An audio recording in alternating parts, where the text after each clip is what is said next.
Sura yangu kusema la ukweli, nataka watu wanione na wajue vile nilipotoka na mpaka sasa nilipofika, lakini kwa dharura siwezi kuonesha sura zangu, lakini wengi wanaonijua wajua kwa mimi nimekuwa vipi na nilifika vipi. Ningependa niwaombe radhi, ningewaonyesha ufaa sura zake, lakini mwenyewe mumeo hawataki sura zake zionekane. Mwenyewe amekuwa sweet 16, hataki watu wamtongoze. Assalamu alaikum. Kwa jina naitwa Wafaa Karama, niko na umri wa miaka 50. Niko hapa kwa Dr. Bule na Omar Ngoto. Nimeamua leo kuja kuwapa historia yangu kwa sababu nimepata tabu miaka mingi kwa mwili. Mwisho kaja kupata maradhi, sukari, presha, kutembea siwezi, kulala hulali, yote sababu ya mafuta mwingi kwenye ini, sukari, kila kitu kiko hai. Kutembea siwezi, sifanyi kazi zangu kwa sawa. Nikapata ushauri kwa madaktari, wakaniambia ni lazima nifanye operation hii ndo nipate nafuu. Alhamdulillah, sasa nafanya 1.5 takriban. Naendelea vizuri sana sana, na hii sio ni mapambo, hii ni dawa. Maanake mimi mwenyewe najisikia niko nafuu sana. Nimebadilisha maisha yangu, imenibadilisha maisha yangu yote kwa kila kitu. Sasa natembea, nafanya walking, kazi zangu nafanya.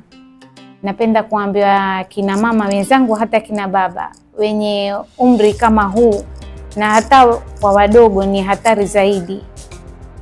Ni lazima tuangalie umri wetu na afya yetu. Afya ni muhimu.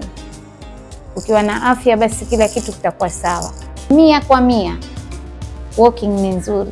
Mimi nilikuwa natarajia lile tumbo langu litafika mpaka magotini nikikonda, lakini alhamdulillah nikafanya hiyo walking, naona hata hizi nyama za hapa badala ya kuwa kipepeo zimekazana. Wallah sisemi yani, lakini kusema la kweli mimi na mwanangu tutatembea yani hatuzungumzi. Hali yangu waniambia ni mwaenda na mimi nitawafuata, naambia sisi twaenda, hatuzungumzi, tunteta. Twaenda hatuna story, hatuna kubeba maji, hatuna kubeba simu. Hata simu mzee asema msibebe, 77 pale ni hatari. Huwa nikitembea natembea kwa muda wa saa 1 kasorobo mpaka 1, na huwa niko na msichana wangu. Kwa vile wana wasiwasi tu na mimi, kwa vile nimefanywa hii surgery, waogopa yani kama nianguke ama nini, kwa sababu ulikuwa watu wakitutia hofu, wakwambia utasikia kisunzi, utaanguka, utanini. Mi tuwafanya walking, hata maji sisi hatubibi. Ile nikitoka ndo nanua maji, na pia sili chakula. Nitakunwa green tea, maji ya moto ndo nitoke. Hata maziwa sinywi, na ikiwa maziwa ikiwa ninakunwa, nitakunwa maziwa ni ya low fat. Mpaka baada ya walking nikirudi, kama nitakula yai la kuchemsha, kiazi cha tamu kidogo, ama mahindi ya kuchemsha, salad basi. Lakini time ya kwenda walking huwa nanua maji ya moto, kwa sababu tumbo langu lilikuwa ni kubwa sana. Alhamdulillah, lakini tumbo langu lilirudi ndani, na alhamdulillah niko vizuri sana. Mimi nitafurahi sana kuona, hususan sisi kina mama tuloko majumbani, ni lazima tuangalie afya yetu, na hii operation haina madhara yoyote. Na wahakikishia mimi nimefanya, na niko na familia, niko na wajukuu, niko na mashemegi, naishi kwenye nyumba ya familia na nafanya kazi zangu zote. Alhamdulillah, mpaka wao wenyewe waniuliza, wewe umefanya operation gani, mbona uko hivi? Tukuona uko mtu adi. Lakini kwa kwanza pale kwenye kunwa kidogo pale wasikia kama kisunzi, lakini usijiachie ukasema mimi nalala. Challenges after surgery ziko kidogo, lakini baada with time mtu yarudi wa normal. Mwanzo huwezi kula chakula kama vile ulikuwa wala normal, lazima chakula kisagwe, ule well balanced diet kama yeye vile anavyofanya mwenyewe. Anaenda anatafuta machungwa, anatafuta watermelon, anafanya mafruta, anasaga kila kitu, but hiyo ni kwa muda tu. Baadaye unaweza kula kutafuna, unaweza kula chakula kigumu pia unaweza, lakini mwanzo challenges kawaida surgery waziko, maumivu, kutembea uwezi, wasikia vibaya kidogo, wasikia kufaint, lakini with time wapata nafuu yani wapata nafuu hata kuliko mwanzo. Sasa juice na ukunwa ni fresh juice ambao najua hii imeanza yani imetengezwa na iona, lakini hati kwenye machupa zenye seal na nini situmii vyakula hivyo kabisa. Mi hata vyakula vya nje pia, ikiwa ninatamani kama tika ndio, lakini nitaangalia ile tika iko vipi, maanake wengine watia chumvi za ndimu, ona ile sasa yaweza kukuletea wewe madhara. Pia supu yako ukiinwa, ile supu nyingine ukizichemsha utaziona zile supu zina mafuta, uwasini uweka kwa friji, alafu ukianza kuwa baridi kwa yale mafuta ya juu yote nikayatoa, kisha ndo nikaanza kukanza moto kunwa tena. Hususan mwanzo ukifanya hii operation, ni pale mwanzo ni lazima wewe ujirekebishe na utenia kuwa mimi hapa nafanya hichi kitu nitajirekebisha. Lakini sasa wewe ikiwa utafanya hichi kitu kisha usikubaliani kula vile vyakula, hata kama ni viazi vako, viazi nachemsha, nikitamani ndimu naweka, nikitamani pilipili naweka, lakini sio ati ndio nala hivyo. Na alhamdulillah sasa tangu kama mwaka sasa, yani kile chakula ninachotamani nala, lakini nala kidogo. Lakini walking, napenda kuambia walking mimi kwangu mimi nimeiona ni nzuri kushinda mazoezi, hususan sisi wamama wenye makazi nyumbani. Wamama wenye makazi nyumbani kwenda gym ama wapi kwao wani shida, lakini asubuhi ukimaliza wewe kuswali fajiri ukatoa watoto wako, wewe nenda walk nusu saa tu, ni saa kasorobo, 12:30 mpaka saa 1 wewe ushafika nyumbani kwako na ushanunua vitu vyako vya sokoni na utafanya kazi yako kama kawaida. Saga majuisi yako, wajaza kwenye friji, chupa 3-4 zitakupitisha siku. Mimi kabla sijapunguza mwili nilikuwa na kilo 115 hivi, na kabla sijapungua mwili kila mtu akikuona atakwambia wewe hujiangalii, wewe wala sana, wewe hujifikirii. Sasa binadamu lazima umwelewe mwenzako. Mara nyingine huwa ni maradhi yasababisha mtu kufika paka pale. Nilivyoamua kufanya upasuaji, kila mtu alikuwa kwambia hii yadhuru hivi, hii yafanya hivi, kwa familia, hata majirani. Mara kadhaa mimi nishaamua kufanya, lakini kuna watu wakaniambia umemwona fulani amefanya hivi akawa hivi, umemwona fulani amefanya hivi akawa hivi. Lakini nikapata ushauri kwa madaktari, wakaniambia hii ni tiba kwako wewe, kwa sababu maini yana mafuta, wengo una mafuta, sukari, presha. Ukifanya mafuta yatashuka na utakuwa uko sawa.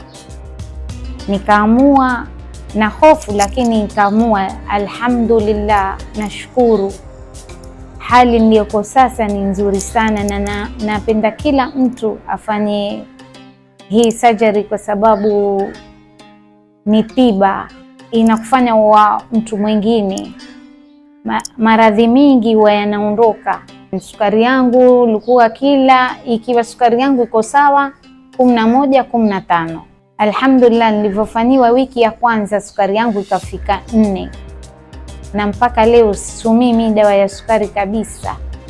hata Panadol. Alhamdulillah, nashukuru situmii dawa yoyote na niko kama binadamu kawaida, lakini daily mimi niko kwenye walking. Natembea kuanzia 7 nipite Sega moja kwa moja mpaka Fayaz, wakata wa Paris, tuingia Guraya, Ali bin Abu Talib, wakata Sakina, majengo Sakina hiyo mpaka majengo sokoni, mpaka twarudi hapo majengo Libati. Na bila kufanya mazoezi, weight yangu ilikuwa 115, sasa niko kwenye nitasema labda 76 hivi. Wenye kusema hivyo ni kuwa ni ya uvivu wenye kufanya hii operation, ama hawataki kufanya diet. Sio kwa hutofanya diet wala hutofanya mazoezi, ila tayari pale ishakuwa chakula wapimiwa, basi utakwenda kula chakula ambao hakina manufaa, uzani hautoshuka kwa haraka. Mimi mwenyewe nimejipeleleza, nilivyofanyiwa ikawa ninashika kuasili mafuta, maziwa ya kawaida, uzani wangu ulikuwa washuka kwa kasi. Sasa washuka, lakini si kama vile kwanza. Sisi tufanya hii surgery ya bariatric surgery, sio tuwafanya watu wawe maslay queen. La, hii surgery yasaidia mambo mengi sana. Kama huyu patient wetu Wafaa alikuwa na ugonjwa wa sukari, mashallah sahihi, sukari yake kile kipimo iko sawa. Alikuwa hawezi kutembea, afanya pumzi sahihi, wapanda stairs, wafanya walking more than 1 hour. Pressure iko sawa sawa, na yafanya kazi, wafanya kila kitu nyumbani, na zamani alikuwa hajiwezi, na sahihi yuko sawa kabisa. So msifikirie vibaya hii surgery. Watu wengi najua wanafikiria hii surgery ni ya maslay queen. La, hii surgery ni ya watu kupata afya, kurudi waishi normal life yao. Tutafanya hapa Mombasa, si lazima watu wasafiri waende nje. Surgery tutafanya hapa na bei takhfifu, na hata mtu aweza kulipa pesa kidogo kidogo tu, tumfanyie, bora mtu uzima wake. Haya Wafaa, njoo tupime weight, tupime pressure. Haya, sahihi Wafaa amefikisha 76. Mashallah, tuko 76. Hasa Wafaa sahihi amefikisha 76, na tulianza naye kabla ya surgery ilikuwa kilo 111. Sahihi yako 76, so it's around 30, almost 35 kgs amepoteza. Alikuwa na tumbo lalewa chini, lakini sahihi mashallah tumbo limeenda juu, na yafanya exercise. Tulikuwa tunafikiria pengine takuwa nyama za lewa za huku tumbo, lakini mashallah yuko sawa, na yafanya mazoezi, hakuna nyama za lewa, hakuna chochote. Na kama mwataka zaidi wanawake, mweza kumuona yeye mwenyewe personally, awaonyeshe mwili wake video.